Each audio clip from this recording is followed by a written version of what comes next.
teachers. So the objective of this video is basically to show you how to finish up the guiding document. I know this is all new for all of us, and I want to make it as easier as possible. So in the first page, you're going to find the course schedule where you're going to find the topic.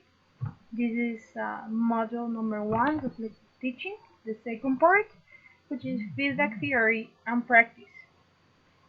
You're going to find also the learning objectives for this module and the activity and the assignments that you will be asked to complete. And here you're going to find the time needed to complete all of the tasks. Okay, so let's start with the guiding document. In the first part, you're going to have some time to think. And I want you to go back to any feedback session you have ever had. Remember a time when one teacher came to your class to observe you, and after that they gave you some comments about your lesson. That's basically feedback. And I want you to please answer to these two statements that I have over here. If by any reason you have never had any feedback session with another teacher, maybe you would like to think about a time where when you were a student and a teacher wanted to talk to you about something. And you have to describe the best feedback session you have ever had and the worst feedback session you have ever had. After that, you're going to choose one of these two experiences or the two of them. It's up to you. And answer why was it the best or the worst experience. For example, you can say it was the best experience because I felt understood and I felt good about the feedback. When you're done, I want you to please go to the Facebook group and write down the answers to these two questions and explain why was it the best or the worst. On the second part, you're going to watch a video of me when I was younger and I was preparing to be a teacher. And you're going to, after watch it, you're going to come to this section where you're going to write down a feedback comment about a moment that you think was positive or a moment that you think didn't help to the learning, didn't help in the learning process of the students. Thus,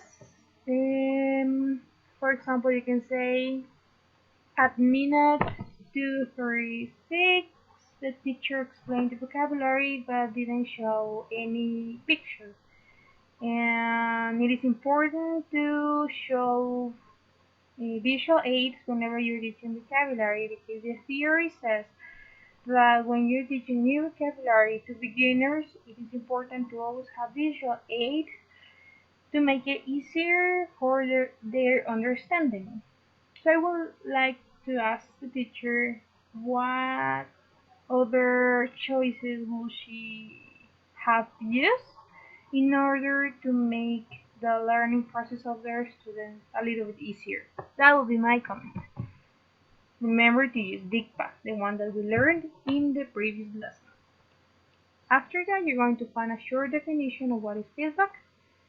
And here in part number 3, you're going to go to the Teaching Help platform. And I want you to please enroll on the feedback session course, where you're going to learn a little bit more about effective feedback. And after that, there will be a comprehension test. So please take notes and enjoy the virtual course. And afterwards, we have task number 1, where you will find 2 comments and you're going to choose either number 1 or number 2. Which one do you think is effective feedback? And then you're going to explain why you think that was the best choice.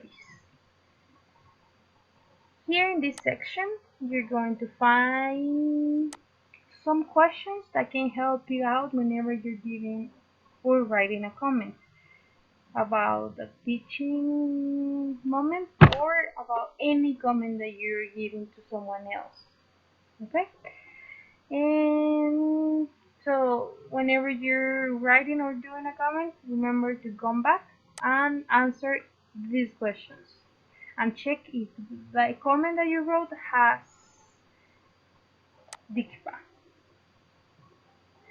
Then in part number 4, you're going to go back to the other handout the dikpa handout, in order to complete the task.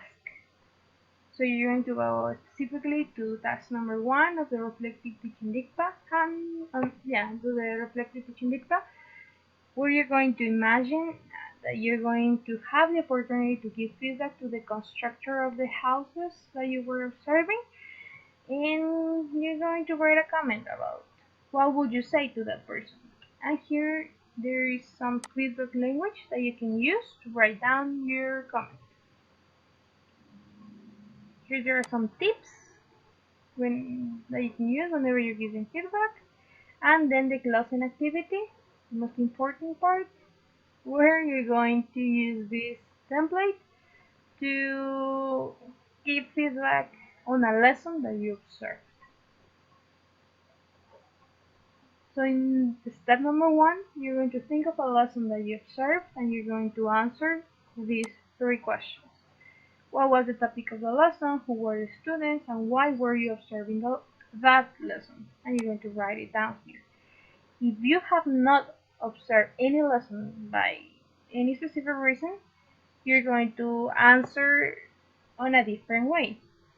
So you're going to choose a member of your family that you would like to give feedback to, and you're going to answer these 3 questions that are next to the first one. Who is the member of your family? What action do you want to give feedback to? And why did you choose him or her? For example, I would like to give feedback to my daughter on the way that she cleans her room. I chose her because she is the nicest one in my family. So you write it down here. Then in stage number 2, you're going to evaluate the lesson or the actions. So think about that specific lesson that you observed, or the action that you describe of any family member, and think about 2 moments that you think affected learning, or 2 moments that were very important. For example, in one moment must be something that won't work well, and the second moment must be something that did not work as planned. So if you observe a teacher, maybe you can talk about the visual aids, or about instructions, or about the tone of voice, anything that you may think worked well and that did not work well, maybe the seating arrangement, or maybe the vocabulary was too much for kindergarten students. I don't know, you choose. And if you chose a family member, maybe something that worked well was the fact that the way that your daughter organized the room, something that did not work as well because it took her 3 days to do it. I don't know, you choose. And when you're done, you need to send stage 2, evaluate the lesson. Only this stage, well, so the closing activity, stage 1 and step 1 and step 2, you need to send it to me, either by WhatsApp or through my email. So you choose when in which app is easier. And remember that it is very important that you complete all of your tasks. If by anyhow you don't have a computer, you can do it on your TTS journal on your notebook. If you don't have a printer, you don't need to print it. You just need to answer on a Word document, or you can answer on sheets of paper. Either way, I need you to put all of these papers, if you do it on sheets of paper or if you print it or if you have it on your computer, and create a TTS portfolio where you're going to put all of your answers and all of your documents only for TTS.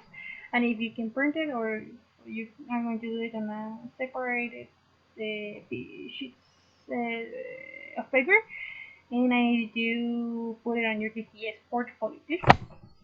And thank you very much. I hope this video is helpful and you can um, finish all of your tasks.